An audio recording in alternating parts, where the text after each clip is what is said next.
Bismillahirrahmanirrahim. Alhamdulillahi Rabbil alamin. Wassalatu wassalamu ala asyrafil anbiya wal mursalin wa ala alihi wa sahbihi ajma'in. Qala musannif rahimahullah ta'ala fi kitabih wassani minal amrain usulus salahi wal khair bil istiqbali wa dhalika li anna al umura bil awaqibi mubhama fakam min syarrin fi ratbi khairin wa kam min durin fi hilyati nafa'in wa kam min summin fi hayati syahdin wa antal jahilu bil awaqib wal asra wa iza aradta al umura qat'an wa aqadta fiha bil ikhtiyarika mutahakkiman fama asra'a ma naqa'u fi halakin wa anta la tas'uru. Dan adapun yang kedua daripada sebab mesti bertafawid kepada Allah Ta'ala ialah supaya hasil salah dan kebaikan pada masa akan datang. Dan demikian itu kerana sesungguhnya segala urusan itu kesudahannya itu samar-samar. Maka berapa banyak daripada kejahatan pada surah rupa kebaikan. Dan berapa banyak daripada mudarat yang menghela kepada manfaat. Dan berapa banyak pula daripada racun pada rupa madu. Sedangkan engkau jahil pada akibat kesudahannya dan rahsianya. Maka apabila engkau berkendakkan satu urusan dengan putus dan berkendak padanya dengan ikhtiar engkau putus, maka bersegera kepadanya, jatuh kepadanya kerosakan dan sedangkan engkau tidak tahu. Jadi tuan-tuan sekalian, kita masuk bicara iaitu aqabatul awarid. Awarid ni iaitu yang melintang di pertengahan jalan kita beribadat. Yang pertama rezeki. Itu kita bincang lama dah bab rezeki. Kita atasinya dengan tawakul soal rezeki supaya kita jangan ragu-ragu dengan rezeki daripada Allah Subhanahu wa taala. Dengan bertawakul menyerahkan pada Allah soal rezeki, selesa hati kita untuk melakukan kerja-kerja Islam. Yang kedua iaitu berbagai-bagai kebimbangan, akhtar, makhafat, kebimbangan, ketakutan yang akan menimpa kita. Yang ketiga nanti berbagai-bagai qada Allah dan berbagai-bagai cabaran, ujian, mihna, tribulasi dalam kerja-kerja Islam.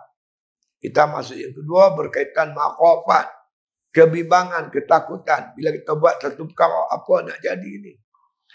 Kalau kita berniaga ni boleh untung ke? Kalau bankrupt macam mana? Dia datang bagai-bagai kebimbangan.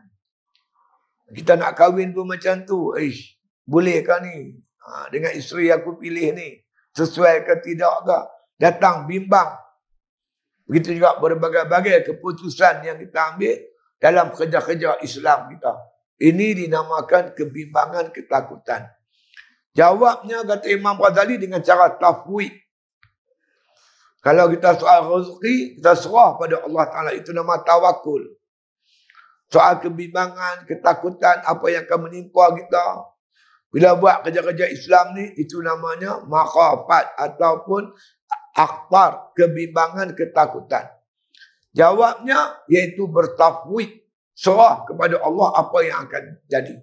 Kita ada panduan. panduan syarak ada. Bagaimana hukum syarak. Kita nak buat apa, kena berpandukan hukum syarak.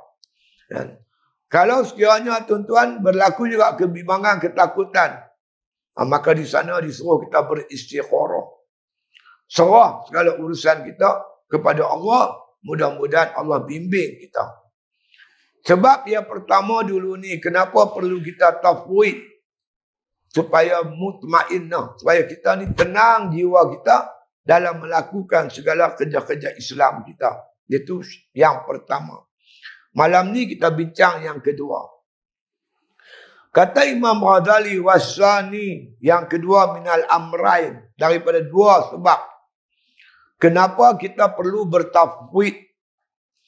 Kata Imam Ghazali, husulus salah, supaya hasil islah, kebaikan. Wal khair, dan juga kebaikan. Fil istiqbal, pada masa yang akan datang. InsyaAllah. Orang yang beristikharah ni tuan-tuan sekalian, insyaAllah dia takkan rugi. Ada baiknya insyaAllah. Jadi kita ni hamba yang tak tahu apa yang akan datang selepas ni. Sekarang keputusan yang kita ambil, kita tak tahu apa yang akan berlaku. Kita serah pada Allah Ta'ala. Fa'iza azamta fatawakkal ala Allah. Bila kamu telah berazam, maka serahlah kepada Allah apa yang nak berlaku kemudian hari. Ya. Wazalika, dan demikian itu menyerahkan diri kepada Allah dalam satu-satu perkara itu, li'annal umura bil awaqibi mubhamah. Kerana sesungguhnya segala urusan kita yang kita buat dalam hidup ni, kesudahannya mubhamah, mubham, samar-samar. Yang tahu hanya Allah Ta'ala saja. Kita tak tahu apa yang akan berlaku lepas ni. Ya. Kita cuma boleh buat yang terbaik. Kalau kita timbul ketakutan, keraguan, itu kita serah pada Allah Ta'ala. Tapi kalau benda yang tak ada ragu-ragu, tak payahlah kita terus buatlah. Macam semayang 5 waktu berjemaah. Teruslah kan, tak ada masalah. Ada benda-benda yang kadang-kadang kita tak boleh buat keputusan. Datang kebimbangan, ketakutan, kalau ni. Serah pada Allah Subhanahu wa Ta'ala. Puasa bulan Ramadan, tak payahlah istikharah, main Ramadan puasa teruslah. Kan? Semayang berjamaah. Kan? Kita nak berzekah. Kan? Sedekah ikut kemampuan kita. Sedekah tu baik. Benda yang baik ni tak ada masalah. Syarak dah kata elok-elok lah kitanya. Kan? Ada benda-benda yang kadang-kadang meragu-ragukan kita. Kita nak buat satu projek sebagai contoh. Nak buat mahat tahfiz sebagai contoh kan. Kita tahulah kita buat ni, kita bukan ada duit sangat. Nak kena beli tanah, nak kutip rumah, nak buat bangunan. Dan nak buat bangunan pula, nak cari pelajar. Dah cari pelajar, nak cari guru pula. Kena fikir pula makan minum dia. Itu banyak cerita orang buat. Kita tak tahu apa akan jadi. Banyak orang buat berjaya, banyak orang buat tak berjaya. Kutip di derma nak beli tanah. Tanah apa ke mana, derma apa ke mana. Pun ada juga. Kita tak tahu apa sudah nak berlaku depan tu. Berjaya tak berjaya kerja-kerja kita. Di sinilah kita letakkan istikharah. Mayang sunat, ya Allah Tuanku, kalaulah apa yang aku cita-cita ni baik untuk dunia dan agama aku, jayakanlah. Kalau sekiranya pada pengetahuanmu, ya Allah, benda ni buruk, tak baik untuk dunia dan agama aku, bagi tak jadilah. Bagi kita tak tahu apa nak laku depan tu. Ada benda-benda kan, nak buat tu, nak buat ni, banyak orang gutik-gutik rumah, sampai serat jalan, tanah duit tak cukup. Duit ke mana, tanah pun ke mana. Ada jadi banyak. Kan? Sebab kita tak tahu apa yang akan berlaku depan. Sebab yang berlaku akan datang ni mubhamah. Kan? Tapi cuma disebut oleh Syekh Ibn Atta'.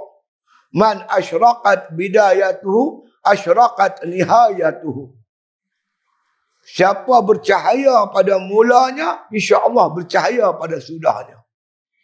Mula kita nak buat tu, biar betul. Ini tuntutan agama, kehendak agama. Kita sertakan pula dengan niat yang ikhlas. Jangan ada masuk campur bab dunia-dunia ni. InsyaAllah. Mohon kepada Allah untuk berjaya. Kalau mula tu cantik, ujungnya pun insyaAllah cantik. Kita berjuang untuk apa? mendaulatkan hukum Allah di muka bumi Allah Subhanahu Wa Taala ini. Ini perintah Allah. Kita tubuh persatuan, kumpulan, jamaah. Dengan dasar-dasar yang betul, jalan-jalan cara yang betul. InsyaAllah di ujungnya kita pasti akan menemui kejayaan. Kata Syekh Ibn Athaillah dalam kitab hikamnya. Man asyraqat bidayatuhu asyraqat nihayatuhu. Siapa bercahaya pada mulanya. Mula betul cara dia buat. Buat dengan betul, ikhlas, jujur. Tak ada campur unsur-unsur makna kata nafsu dan sebagainya. Ujungnya insya-Allah akan berjaya. Itu dia. Jadi kenapa kita perlu makna kata bertafwid? Kerana kita tak tahu bahawasanya kesudahan kerja buat kita itu apa akan berlaku. Kita tak tahu. Yang tahu hanya Allah Subhanahu Wa Taala. Sebab itu kita serah pada Allah. Dan kita buat bitut landasan syarak. Fakam min syarrin fi surati khair. Berapa banyak pula dia kata daripada kejahatan pada rupa kebaikan. Rupa cantik. Benda tu elok yang kita nak buat.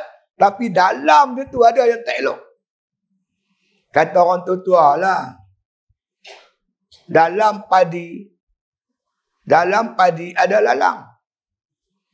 Dalam lalang tak ada padi. Kan? Dalam padi yang luas tu ada tak lalang? Mesti ada lah. Tak ada langsung tu mengaut. Tapi dalam lalang tak ada padi tu. Makna dalam kebaikan ada jahat dia, ada tak elok dia. Tapi dalam tak elok tu tak ada lah yang baik. Janganlah kata pula dia tu, benda tu walaupun tak elok ada baiknya. Mana ada. Benda tak elok lah. Tapi dalam baik tu ada juga unsur-unsur jahatnya. Tak dapat dinafikan. Lepas tu kita kembali kepada Allah Subhanahu Wa Taala. Minta Allah Ta'ala bimbing kita sembahyang kita buat kerja-kerja Islam ni. Itu maksud akam min syarrin fi surati khair. Berapa banyak daripada kejahatan pada rupa kebaikan. Rupa baik. Tapi dalam tu ada. Kita nampak pada zahirnya elok dah. Tapi dari dalamnya, hakikatnya kita tak tahu. Yang tahu hanya Allah Ta'ala. Sebab itu kita minta pedoman, bimbingan daripada Allah Subhanahu Wa Ta'ala. Betul lah Tok Guru buat tu, betul lah. Dia menghadiri satu persidangan takhrib. Yang dia buat lama dah, dibuat oleh Iran. Sekarang ni tuan-tuan, umat Islam berpecah belah, bergaduh sama sendiri. Dengan mazhab-mazhabnya yang tertentu. Syiah dengan Sunni. Berjaya dipecahkan. Orang Syiah dengan orang Sunni ni bergaduh. Berapa lama dah perpecahan tu. Orang putih ni, orang kapiak ni menggunakan satu kaedah divide and rule. Dia pecahkan kita, lepas tu dia conquer kita, dia kuasai kita. Tok Guru pun sedih hati juga melihat apa yang berlaku di Gaza, di Palestin, berapa lama dah. Baru ni cubalah kita tengok yang mati umat Islam 43,000 dalam masa setahun. Bukan sikit tuan, 43,000. Satu angka yang banyak. Mana pergi negara Arab? Negara Arab pergi mana? Dia jadi penonton. Jordan, Mesir, Saudi, negara Teluk. Semua jadi penonton. Tengok saja. Saudara si Islamnya dibunuh, dirata oleh musuh-musuh Allah Ta'ala. Pasal apa jadi macam ni? Antara yang telah dimainkan oleh makna kata kuasa-kuasa barat, iaitu mazhab hang Syiah, hang ni ahli sunnah. Akhirnya tuan-tuan, yang pertahankan Palestin cuma Syiah. Tok Guru kalau boleh biarlah umat Islam bersatu macam disebut oleh pemimpin-pemimpin Hizbullah. Kita satu dulu, Islam dengan Syiah ni kita kalahkan Yahudi. Lepas tu kamu nak bunuh kami, bunuhlah. Umat Islam, siapa nak selamat? Takkan nak tengok saja. Jadi Tok Guru hadir berapa kali hadir sidang. Banyaklah pemimpin-pemimpin Arab, pemimpin daripada Asia Tenggara, ulama-ulama nasihat ke Tok Guru supaya jangan pergi. Tujuan dia nak menyatukan umat Islam ni. Supaya jangan umat Islam diratah begitu saja oleh musuh-musuh Allah Ta'ala. Bila datang benda macam ini yang kita cerita tauhid ni. Nak pergi tak pergi, nak pergi tak pergi, nak pergi tak pergi. Akhirnya Tok Guru buat istikharah beberapa kali. Kemudian Allah datangkan bermimpi berjumpa dengan Rasulullah Sallallahu Alaihi Wasallam. Itu yang meletup baru ni tu. Orang tu kata begini, mimpi. Hendak percaya, tak percaya sudahlah. Ni dia riuh rendah macam-macam. Tapi bukanlah mimpi itu kita jadikan dia sebagai satu hukum. Tak ada pula mimpi Nabi bawa satu hukum baru. Orang yang takbir mimpi, mampu takbir mimpi, dia tahulah apa dia. Cuma kita diberi amaran oleh Allah Ta'ala melalui mimpi-mimpi tersebut. Kita ambil aktibar saja. Bukan jadikan dia sebagai satu hukum. Ni dia riuh rendah. Benda-benda macam ni, kita kadang-kadang tak tahu nak buat keputusan. Kita istikharah, minta doa pada Allah Ta'ala supaya Allah lorong kita ke arah yang jalan yang betul. Itu ya. Ada dia. Wa kam min durrin. Terkadang ada perkara yang daripada kita nampak pada zahirnya mendatangkan mudarat. Fi hilyati nafa'in. Sedangkan padanya itu makna menghela kepada perkara yang mendatangkan munafa'at. Nampak pada zahir merosakkan, mudaratkan kita. Tapi mungkin di sebalik itu ada manfaat untuk kita. Macam yang disebut oleh Allah Ta'ala, kutiba alaikumul khital wa huwa kurhul lakum. Diwajib ke atas kamu berperang. Sedangkan perang tu kamu benci. Yalah kita perang, kita mati, cedera. Mudarat dah. Mudarat. Tetapi Allah Ta'ala wajib kita perang. Dan Allah kata, wa asa an takrahu syai'an wa huwa khairul lakum. Terkadang yang kamu benci itu baik untuk kamu.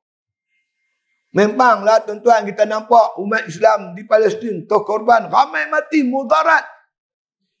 Tapi di sebaliknya tuan-tuan ada kebaikan. Bagi saya lah umat yang paling berani di dunia sekarang orang Palestin. Paling berani. Siapa tak boleh Nabi? Walaupun dia tak pernah menang, tapi dia tak pernah kalah. Palestin tak pernah kalah. Dia cuma tak menang. Kalah tak. Kalah ni angkat tangan, surrender. Dia tak surrender, dia terus lawan. Sampai sekarang. Jadi mereka telah Allah tanam semangat jihad. Mati syahid, cintakan syahid. Yang mana Nabi pernah menyebut umat Islam akan diratah oleh umat Islam. Macam makanan dalam hidangan. Mereka sikit Rasulullah, bukan sikit. Mereka ramai macam buih di laut. Mereka tu.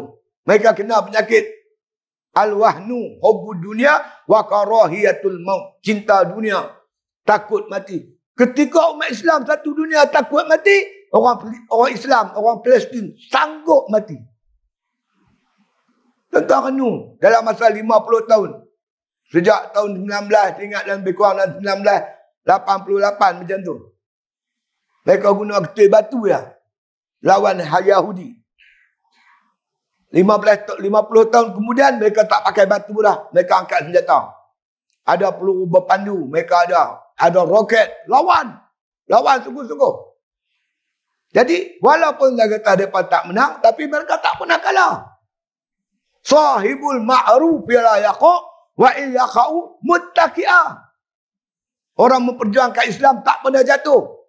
Walaupun dia jatuh, dia tak terduduk. Tak rebah, dia bertinggung, dia bangkit lawan. Inilah orang Palestin. Jauh beza dengan anak kita. Bayangkan satu bom jatuh di ini. Kalau Beman, habis lari masuk rumah. Mereka tak pernah lari, mereka datang lagi. Mereka sikit tak takut. Muslimat dia macam mana? Kita baca semangat jihad yang tinggi. Kita kalau di rumah kita, isteri kita bila nak tidur, buka lah baju apa, tudung semua. Dia tak. Dia nak tidur, tuan-tuan nak tidur, dia pakai tudung, tutup aurat rapat. Orang tanya pasal apa, nak tidur pakai tutup tudung. Manalah tahu, ketika saya tengah tidur, kami dibom, saya mati. Mudah-mudahan saya mati dalam keadaan aurat saya terpelihara. Mana mereka siap hari sedia untuk mati. Ingat mati. Kita ingat mati. Mana ada ingat mati, lupa mati. Inilah yang tersembunyi yang kita tak nampak.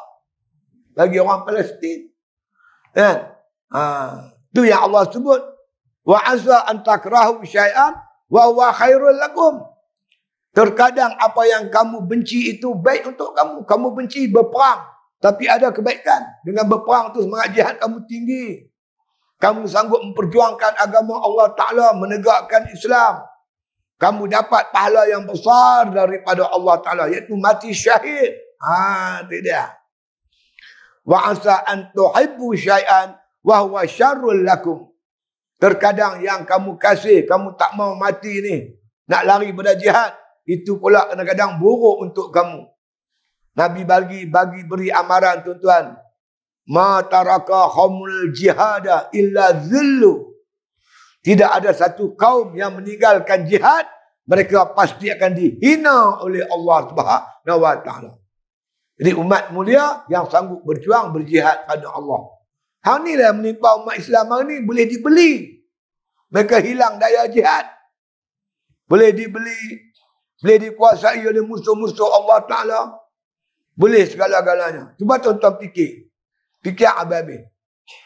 Kalau ni, bila kita fikir benda ni, kita heran tuan-tuan. Apa yang kita heran? Cuba tuan-tuan tengok Cina. Anak dia berapa orang? Orang Cina anak berapa orang?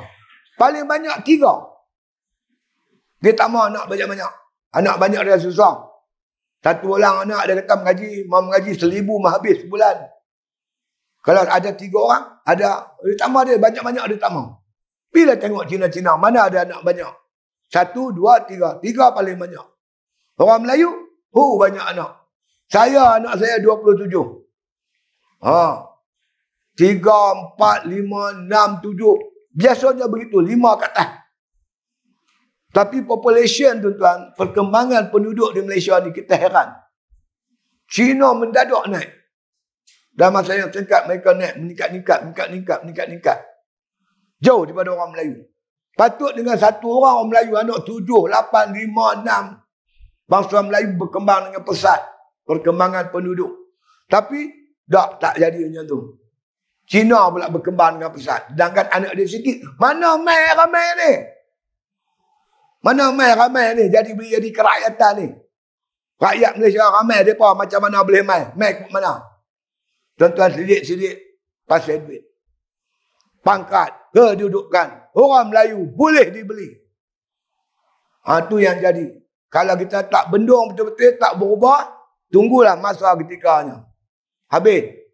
Negara kita dikuasai oleh orang luar. Betul tuan? Puncanya satu saja. Dalam suasana kita mati daya jihad, lumpuh daya jihad, nak main masjid pun tak larat, nak mengaji pun tak ada rot, mereka di Palestin dah angkat senjata. Kita ni duduk berkelahi. Pasal mazhab tak habis-habis. Gutulah beginilah, tak setujulah, Asy'ariyah lah, Maturidiyah lah, ginilah, kami Salafi lah. Mereka ni dah, mana hala dah. Berapa ramai dah, ratus ribu dah mati di jalan Allah Subhanahu wa Ta'ala. Jadi apa yang kita tak suka, di sebaliknya ada kebaikan, kata Allah Ta'ala. Itu kita perlu serah kepada Allah Ta'ala.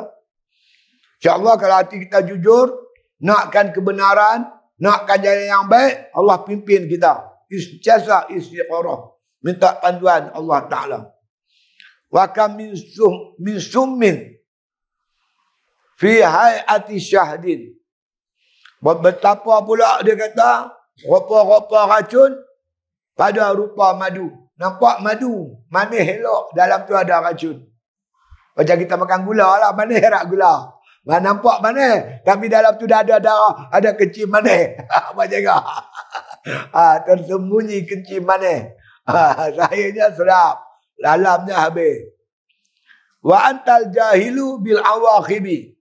Sedangkan engkau jahil dengan kesudahan segala sesuatu. Sudah kita tak tahu apa dia tuan. Apa nak berlaku. Allah saja yang tahu. Lepas tu kita ikut panduan syarak. Segala tindak tanduk kita serah pada Allah. Minta Allah bimbing kita dengan merendah diri. Kan? Kita cuma nampak zahir saja. Sedang hakikatnya wallahu alam. Begitu juga wal asrar dan rahsia-rahsia di sebalik satu-satu perkara yang dijadikan oleh Allah Subhanahu wa taala kepada kita. Fa iza aradtal umura qat'an. Apabila kamu kendaki satu perkara cara qat'an, cara putih. Kita nak ambil, kita terus nak putih, tak mau kita bergantung dengan Tuhan. Aku nak buat. Nak buat benda ni. Terlintas di hati, terus nak buat. Ambil keputusan nak buat. Gopoh nak buat. Sampai tak ada makna kita kata masa untuk serah pada Allah. Tempoh lah saat. Mayang dulu sunat istiqarah, mayang hajat, gitu begini. Ni tak nak buat lala tu. Bersemangat nak buat. Satu benda-benda yang kita nak ambil tindakan tu.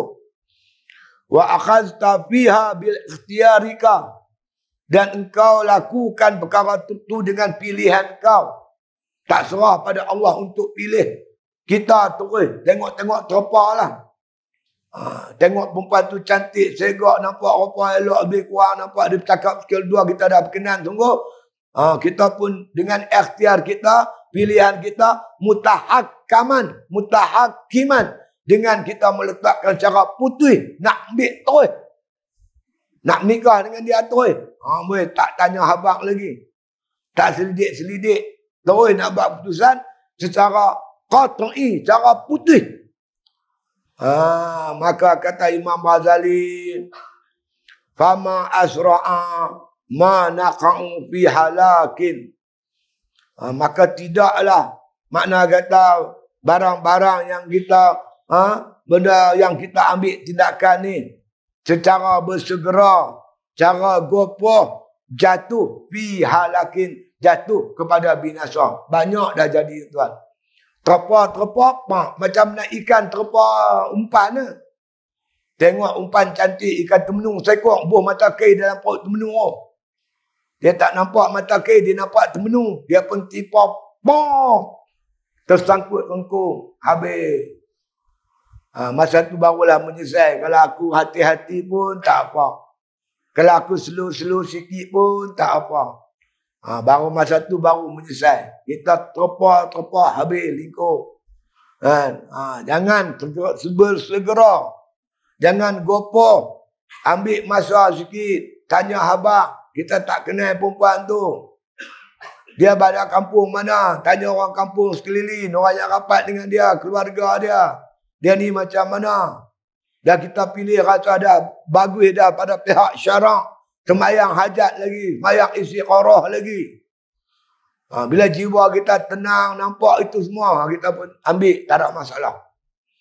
Jangan terus serbu. Nampak serbu terus. Takut macam ikan serbu umpan. Kena tersangkut rengkung. Habis. Wa anta la tas'uru, kata Imam Ghazali. Sedangkan kau tak tahu hakikat di sebalik sesuatu. Jangan timpa, gopoh gitu, takut apa yang akan berlaku masa-masa yang depan. Ni yang nak berlaku hari-hari dua ni. Tuan-tuan nak tahu tak tahu, tuan-tuan pergi pejabat agama.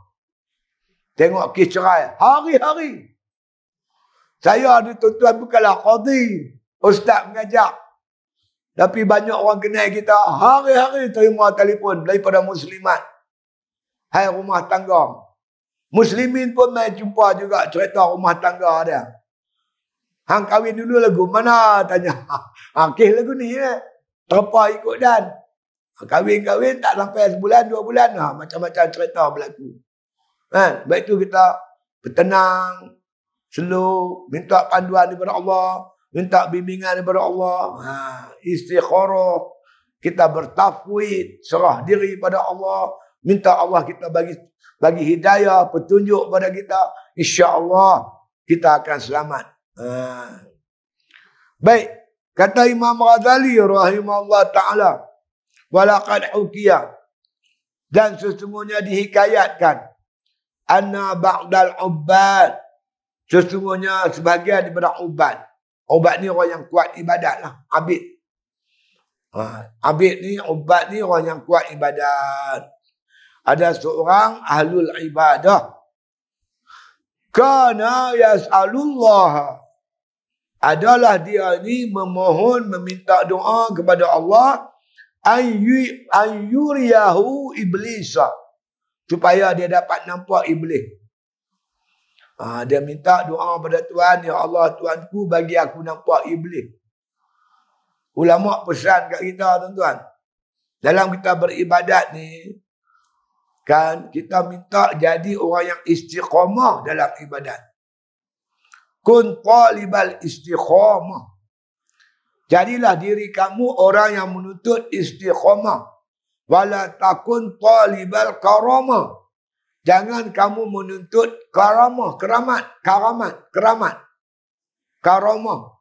Perkara yang pelik-pelik. Boleh nampak iblis.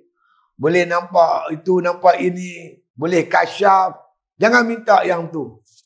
Minta kita istiqamah dalam ibadat. Kerana orang istiqamah ni selalu selamat, tuan-tuan. Tapi orang yang minta karamah selalu jadi pelik-pelik. Di antara cerita yang kita dengar malam ni. Dia ni, ahli abid ni, kuat ibadat. Dia minta kat Tuhan nak tengok iblis. Iblis tu tarik dia berapa, tanduk dia berapa, macam mana rupa iblis. Faqila lahu, maka dikata kepada dia. Orang katalah kat dia. Salil afiyah. Mintalah afiyah, mintalah keselamatan, kebaikan, kesihatan. Jangan minta tengok iblis. Lagi iblis hamai kat hang, lagi buang lari. Fa aba illa zalika. Maka dia fa aba, dia tolak, dia enggan. Sama dengar cakap orang. Dia minta doa selalu siang malam bagi petang, minta tengok iblis. Orang kata kat dia, jangan minta yang tu, mintalah afiat, mintalah keselamatan, kesihatan. Badan dan jasad dan roh. Oh, dia nak tengok juga. Dia enggan. Fa'aba illa zalika. Maka dia enggan, melainkan dia nak buat juga. Dia nak minta juga Allah Ta'ala tunjuk kat dia rupa iblis. Akhirnya, fa'azharahu Allah Ta'ala lahu. Maka dizahirlah Allah Ta'ala baginya. Tuhan bagi dia nampak iblis. Kalau tuan-tuan nampak iblis, tuan-tuan macam lalat ni, penuh ni dalam masjid ni. Penuh ni. Di pasar-pasar penuh. Di mana-mana tempat orang berhimpun, semua ada iblis ni. Banyak, ramai tuan. Bukan sikit. Sendat. Itu dia. Falamma ra'ahul abidu. Maka kemudian melihatlah si abid ni iblis. Dia nampak iblis. Faqasadahu bidarbi. Maka dia nak pukul iblis tu. Dia qasad nak pukul iblis. Jadi si abid ni dia nampak iblis. Bila dia nampak iblis, maka dia qasad. Aku nak pukul iblis ni. Nak tikam dia. Dengan kerih ke, dengan pedang ke, dengan kayu ke. Bila dia nak pukul iblis, iblis apa kata kat dia? Faqala lahu iblisu. Maka katalah iblis kat dia. Laula annaka ta'ishu mi'ata sanatin. Hang ni sungguhnya engkau akan hidup 100 tahun. Kalaulah tidak, engkau hidup 100 tahun. Kalaulah Allah tak takdirkan engkau hidup 100 tahun. La'ahlaknuka. Nescaya kami, makna kata bunuh engkau, binasakan kau. Wa'aqabatuka, dan kami seksa engkau. Bila dia tengok iblis, dia nak pukul iblis. Bila dia nak pukul iblis, iblis kata kat dia, kalaulah kerana Allah takdir kau, Allah kendaki kau ni hidup 100 tahun, kami hancurkan hang ni. Kami binasakan hang. Tapi nampak macam mana Allah yang kendaki hang hidup 100 tahun. Dia tuan-tuan terpedaya dengan cakap Iblis. Dia percaya Iblis kata lagu tu. Iblis kata dia nak hidup 100 tahun. Jadi fartarra, tertipulah dia biqaulihi dengan cakap Iblis tadi. Jadi makna kata bila Allah bagi dia kasyaf, dia nampak Iblis, dia nak pukul Iblis, nak bunuh Iblis. Iblis kata, kalau tak kerana Allah Ta'ala ni takdir umur hang 100 tahun, aku hancur pukul hang mampir lama dah. Maka dia pun perasan betul apa Iblis kata. Tertipu dia dengan cakap Iblis. Dia anggap dia akan hidup umur dia 100 tahun lagi.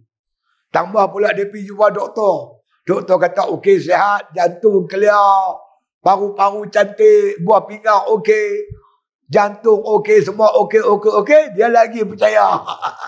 Dia lagi percaya aku akan hidup 100 tahun lagi. Wa qala fi nafsihi, maka dia kata pada diri dia, inna umri ba'idun tawilun, sesungguhnya umur aku ni panjang, masih jauh, masih panjang umur.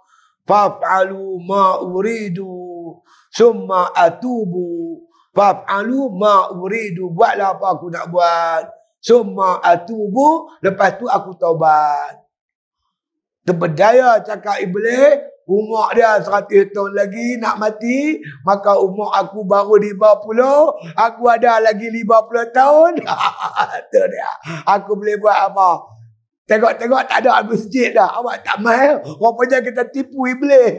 Iblis kata lagi, lambat nak mati. Dia pun mula buat maksiat. Lepas ni, aku tobat. Dia tertipu dengan tipu daya Iblis. Fawaqa'a fil fisqi, maka jatuhlah dalam fasik, buat maksiat kepada Allah Ta'ala. Wa tarakal ibadah, meninggal pula ibadat. Jatuh pada dalam maksiat, tinggal ibadat. Fahalaka, binasalah si abid ni. Mereka senang tuan, setan pandai Dia jumpa Nabi Adam sampai semua Nabi semua dia jumpa. Umur dia panjang, dia tak pernah mati. Yang kata Iblis ni tuan, jangan buat pasal. Jangan minta tengok Iblis. Minta dipelihara daripada tipu daya Iblis. Tu yang kita minta. Ni duk minta tengok dia. Tengok dia nak buat apa? Kita akan boleh bunuh dia. Kan? Kalau nak bunuh dia, dia akan mati. Allahu Rabbi ya Karim. Jadi dia minta benda-benda yang tak patut minta. Saya dah kena tuan-tuan. Kena kat diri saya. Saya dulu ni tuan-tuan, semua tempat saya ceramah. Tu ibu pejabat kontingen Selangor, saya ceramah. Dia panggil polis bagi saya ceramah. Semua saya pergi ceramah. Hari tu saya dijemput ceramah di Hotel Dayang. Ada lagi Hotel Dayang dekat Petaling Jaya. Dulu ni tempat budak-budak UiTM praktikal yang ambil bahagian hotel kan. Pengurusan hotel, pergi praktikal situ. Mana lagi aku tak pergi? Hospital aku ceramah dah. Balai polis aku ceramah dah. Hotel aku ceramah dah. Hospital aku ceramah. Yang belum ceramah di mana? Di penjara. Saya kata, kalau aku boleh ceramah penjara bagi 2 minggu lepas tu, saya kena tangkap masuk penjara tuan. Kem tanda aku muntin. Saya mengajak tuan-tuan ceramah dalam kem. Pegang kaki tangan penjara, belok saya, bilik saya. Mengaji kat saya. Dah minta masuk nak ceramah kat penjara. Tuan bagi. Sebab tu jangan kita minta. Kan? Minta baik sudah. Yang ada minta yang ni, yang bukan. Lagi kena tangkap sungguh baru tahu. Minta doa nak pergi ceramah di penjara. Masuk terus dalam penjara. 2 minggu ya kan. Lepas tu aku tak berani minta lah. Minta baik sudah lah. Jangan minta pelik-pelik. Haru. Lepas tu tuan-tuan tahu. Pegawai-pegawai penjara ni yang duduk mengaji kat saya dalam kem tahanan tu, dapat berita. Kata, saya akan dibebaskan seminggu lagi. Dia pamai jumpa saya, lari ke kabut. Ustaz, awak ada berita buruk Ustaz. Berita apa? Kami dapat maklumat Ustaz akan bebas minggu depan. Weh, baguslah tu. Kami lah tak boleh mengaji, dia kata. Oh, jangan buat macam tu. Apa nak mengajilah. Aku di luar, aku belajar di luar tu. Sampai lah tuan. Saya mengajak di Kemuntin. Banyak orang kem tahanan, orang penjara main mengaji. Ramai. Jadi, maksud saya, janganlah kita minta sesuatu yang kita tak tahu ni. Minta yang baik sudah. Minta selamat, kesihatan, dapat buat ibadat, buatkan iman. Jangan duk minta mengajak dalam penjara. Tak lagi masuk penjara tu pun orang tak tahu. Kan? Kita tak tahu apa. Lepas tu tuan-tuan, dia bercerita saya kata, aku ada anak bini. Mana boleh duduk dalam penjara lama-lama. Kan? Jadi sebab itu, kita minta yang terbaik untuk kita. Jangan minta yang kita tak tahu. Fa fi hadhihi ma yunabbihuka ala tarkil hukmi. Jadi barang yang menjagakan kita pada cerita ni, cerita si Abid tadi ni, mencerita pada kita barang yang menjagakan kita, biar kita berjaga, kita waspada, berhati-hati dalam kehidupan kita ni. Jangan kita ala tarkil hukmi, meninggalkan hukum, supaya kita jangan letakkan ketetapan. Insya Allah. Biasakan insya Allah. Jangan tetap. Kan? Seperti mana Allah Ta'ala sebut dalam Quran. Kan? Jangan kita duk kata satu benda tu, aku akan buat kerja tu illa ayyasha Allah. Wala taqula li syai'in inni fa'ilun zalika ghada illa ayyasha Allah. Jangan kamu tetap kata aku akan buat kerja ni besok. Jangan kata Allah. Illa ayyasha Allah. Melainkan kamu kata melainkan insya Allah. Sebab kita tak tahu, kita boleh pergi tak boleh pergi esok. Assalamualaikum Ustaz. Salam. Jangan lupa nak. Esok penggalan Lebanon kuliah maghrib. Saya jawab, insya Allah. Begitu. Insya Allah. Sekiranya dikehendaki oleh Allah Ta'ala. Jangan jawab, boleh. Tentu boleh. Malaysia boleh. Tak boleh. Jangan dia kata boleh. Kita tak tahu. Jangan mendahului Allah Ta'ala. Kita sebut insya Allah.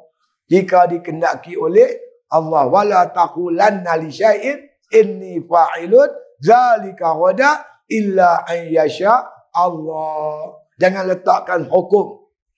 Kan? Kecuali mana benda-benda yang mestilah. Mayang, mana semayang mestilah. Tetapi perkara yang kita tak tahu, jadi tak jadi tu. Maka insya Allah. Jangan letak hukum. Fi iradatika. Pada kehendak engkau. Ya. Wallajaji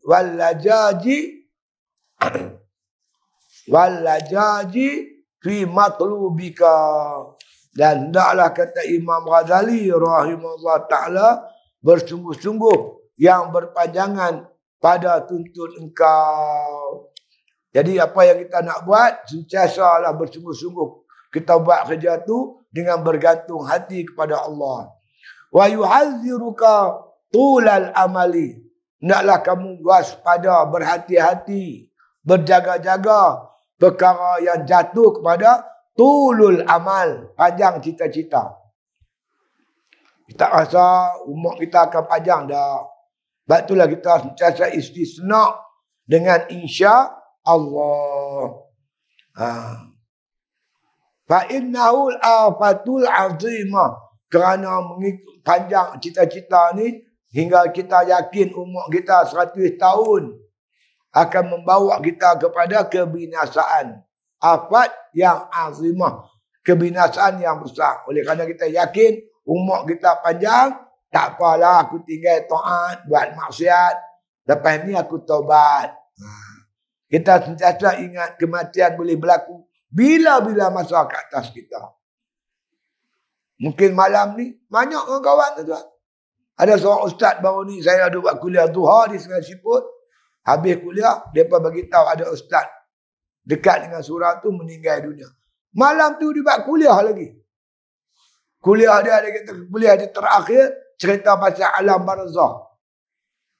Bila nak makit subuh, isteri dia gerak-gerak, tak ada orang. Nyawa dah tak ada. Mati dalam tidur. Kita pun tak tahu kita nak mati bila. Sebab tu tuan-tuan, bila terlintas di hati kita ingin buat maksiat atau melewat-lewatkan taat, kita kena ingat, kalau ditakdirkan sekarang ni Allah ambil aku. Bila ingat macam tu tuan-tuan, tak jadi kita melewat-lewatkan taat, tak jadi kita nak buat maksiat kepada Allah Subhanahu wa taala. Kematian bila-bila boleh berlaku ke atas kita. Kan? Itu dia. Walaqad sadaqal qail.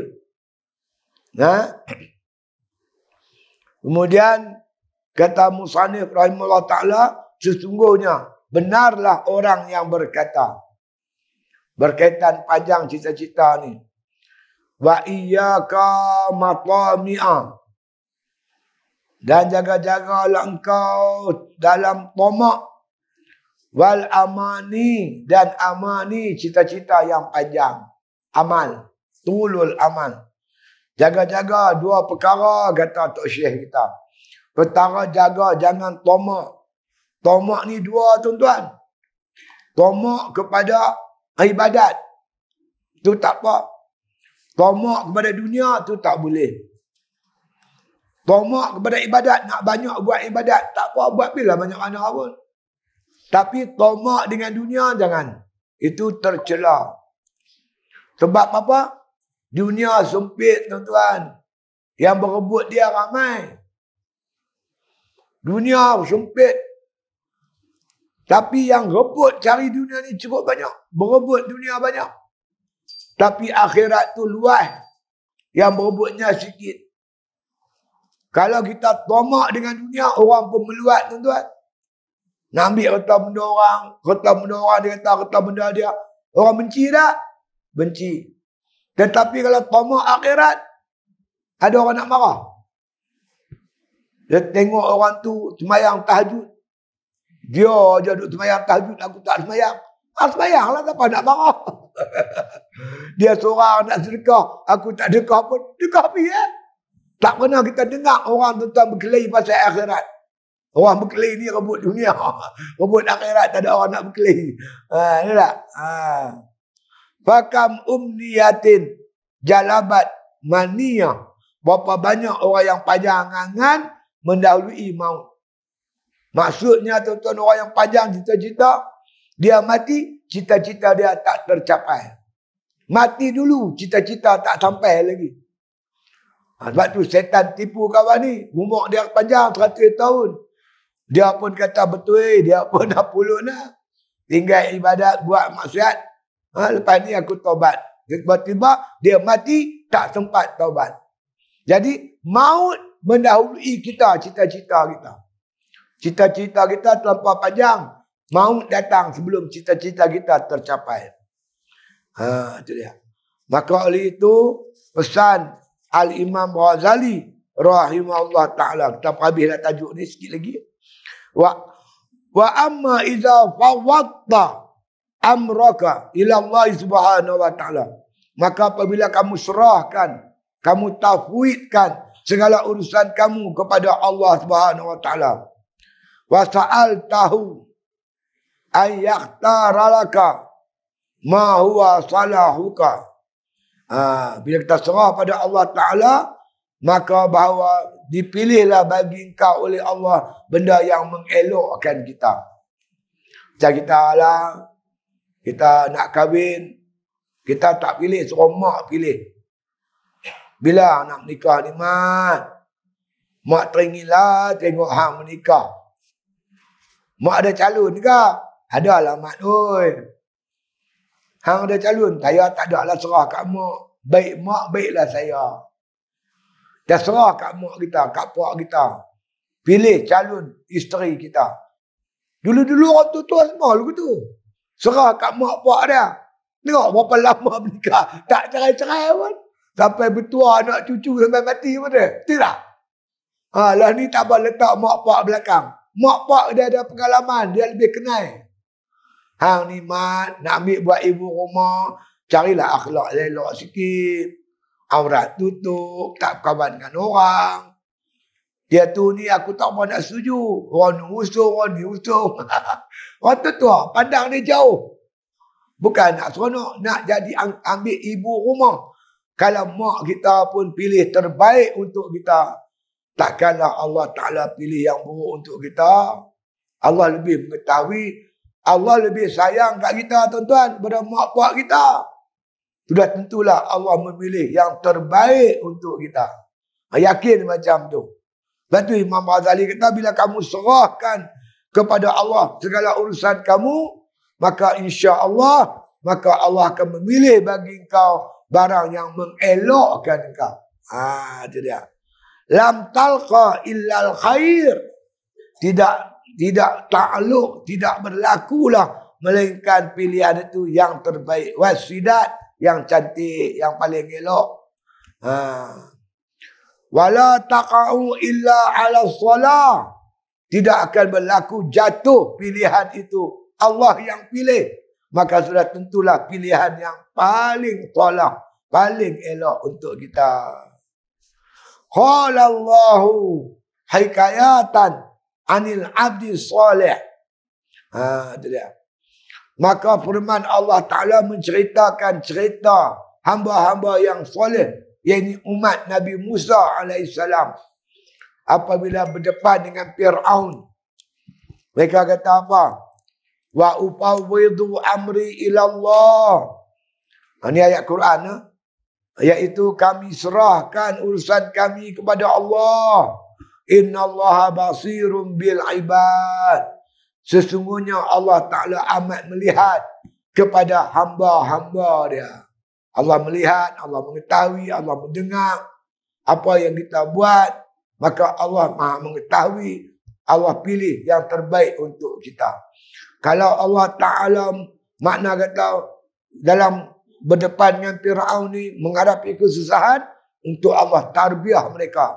Allah nak bagi mereka daya jihad yang tinggi. Nak bagi mereka itu sabar yang tinggi. Kalau Allah bagi mereka menang, mengalahkan Fir'aun, itu anugerah daripada Allah Subhanahu wa Ta'ala. Semuanya baik. Fawaqahu Allah sayyati ma makaru wa haqa bi'ali Fir'auna su'ul azab. Maka Allah peliharalah orang yang berdoa tadi, yang menyerahkan diri kepada Allah daripada segala kejahatan dan daripada tipu daya yang meliputi oleh keluarga Fir'aun. Su'ul azab, daripada azab-azab yang mereka datangkan. Segala ujian, kesusahan dipelihara oleh Allah Subhanahu wa Ta'ala. Amma tara kaifa aqaba tafwidahul bikhayah. Apakah tidak engkau melihat bagaimana kesudahan orang yang menyerahkan diri kepada Allah Ta'ala itu mendapat pemeliharaan daripada Allah Ta'ala. Minal aswa'i, daripada makna kata kejahatan. Wan nasra, dan mendapat pertolongan daripada Allah alal a'da'i, di atas musuh-musuh mereka. Wa bulughal murada, wal mulughal muradi, dan makna kata sampai kepada maksud mereka untuk makna kata memperjuangkan Islam. Fata'ammal muwafiqan, insya-Allah Ta'ala, ambil perhatian, amatilah apa yang aku kata ni. Insya-Allah mudah-mudahan kita semua dapat makna kata faedah daripada apa yang dibentang oleh Al-Imam Ghazali rahimahullah ta'ala. Kesimpulan yang kita dapat, iaitu daripada cerita-cerita Al-Quran, cerita-cerita yang kita dengar tadi, bahwasanya dengan menyerahkan diri kepada Allah Ta'ala, insya-Allah Allah akan makna kata lakukan yang terbaik untuk kita. Oleh itu apa saja yang timbul makna kata di hati kita kebimbangan, jangan lupa sembahyang hajat banyak-banyak, sembahyang sunat istikharah. Jangan jemu sembahyang sunat istikharah. Ya Allah Tuhan kami, kalau sekiranya tindakan yang aku buat ini baik untuk dunia dan agamaku, jayakanlah. Kalau sekiranya apa yang aku kendaki ini buruk untuk dunia dan agamaku, gagalkanlah. Kalau makna kata Allah kendaki benda tu berlaku, Allah permudahkan berlaku ke atas kita. Macam kita berkenan satu perempuan tu, dengan mudah insya-Allah keluarga dia boleh terima, perempuan kadis ni pun terima, dipermudah oleh Allah untuk melangsungkan perkahwinan tu, dipermudahkan. Kan? Sebab kita dah istikharah, insya-Allah baik untuk kita. Kahwin pun elok, kita ikut syariat, kenduri kenara yang betul begitu gini semua, insya-Allah dapat anak-anak soleh, rumah tangga yang bahagia insya-Allah. Kalaulah tidak baik untuk dunia dan agamaku, gagalkanlah ya Allah. Allah kendaki ada saja tak jadi. Depa tak mau ke, pihak pengantin belak yang perempuan tak mau ke, ada saja yang menggagalkan itu. Fahamlah kita, itu mungkin tak baik untuk kita. Kan? Jadi kita terima takdir, tadbir daripada Allah Subhanahu wa Ta'ala. Itu maksud kita serah urusan kita kepada Allah, sebab kita tak tahu apa yang berlaku di hadapan. Bila ada tak jadi apa semua, jangan kita jadi pening. Anggaplah kita fahamlah ini ada hikmah di sebalik apa yang berlaku kepada kita. Mudah-mudahan jadi tak jadi itu baik untuk kita insya-Allah. Lebih kurang macam itulah. Kemudian kita akan masuk pula seterusnya perbicaraan tafwid ni berkaitan dengan apakah yang dikatakan makna tafwid. Ya. Di mana pula kita nak bertafwid?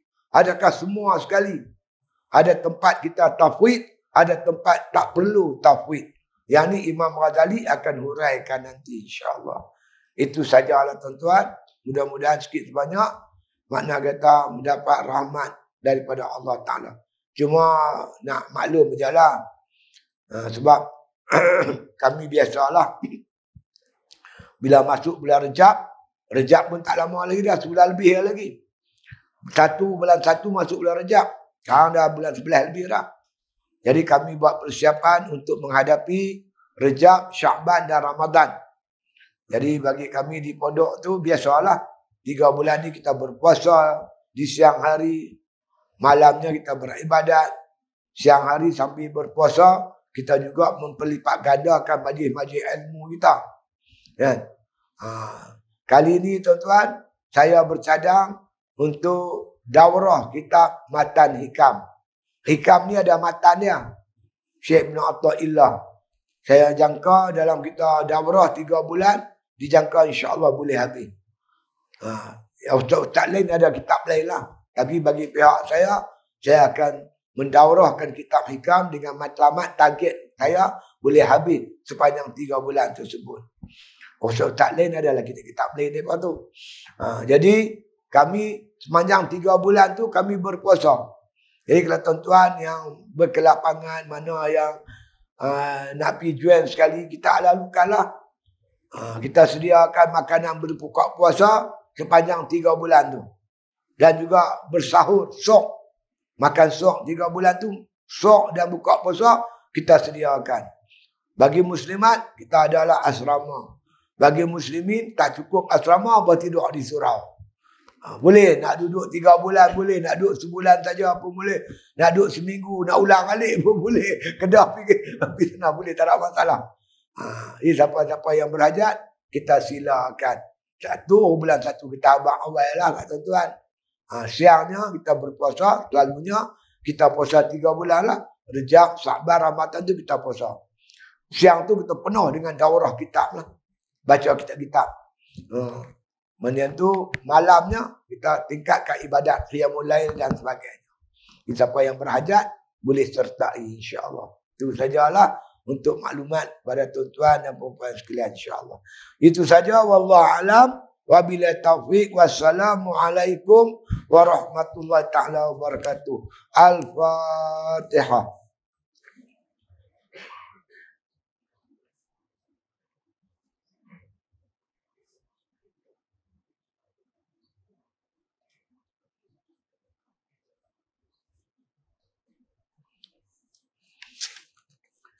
Bismillahirrahmanirrahim. Alhamdulillahi rabbil alamin. Wassalatu wassalamu ala asyrafil anbiya wal mursalin wa ala alihi wa sahbihi ajma'in. Allahumma ahsin akhibatana fil umuri kulliha wa ajirna min khizyid dunya wa azabil akhirah. Allahumma la tusallit alaina bi dhunubina man la yakhafuka wa la yarhamuna. Allahumma ja'al khaira ayyamina yawma nalqa wa anta radin anna واختم بصالحات أعمالنا توفنا مسلمين وألحقنا بالصالحين واغفر لنا ولوالدينا ولمشايخنا وللمسلمين أجمعين سبحان ربك رب العزة عما يصفون وسلام على المرسلين والحمد لله رب العالمين.